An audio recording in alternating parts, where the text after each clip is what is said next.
बच्चों की माएं परेशान थी जब बच्चे बाहर जाते थे, जानेमाज पर बैठकर उनकी वापसी की दुआएं करती थी। आज ये मसला खत्म हो गया। उन माओं के दिलों से निकलने वाली दुआ तुम नहीं जानते, ना वो तुम्हें जानती है। मेरा रब जानता है, मेरा रब सुनता है, मेरा रब देखता है कि कौन अपनी सारी मराहतों को छोड़कर आकर इस मौत के आगे खड़ा हुआ। वो तुम हो, वो तुम हो, वो तुम हो। तुमने ये हासिल किया है, तुमने ये हासिल किया है। इसलिए मैंने शुरू में यह बात की कि हमें अल्लाह का शुक्र अदा करना चाहिए कि अल्लाह ने हमें इस पिंडाल में रखा है, इस काफले में रखा है।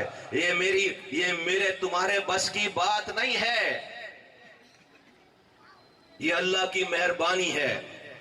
हमारे पीछे हमारे माँ बाप की किसी की दुआएं होंगी कि हम बद्दुआ समेटने वालों के खेमे में नहीं हैं, हम दुआएं समेटने वालों के खेमों में हैं। हम झूठी शान और शौकत को दुनिया में ठोकरें मारकर आज हम हक के रास्ते पर हैं।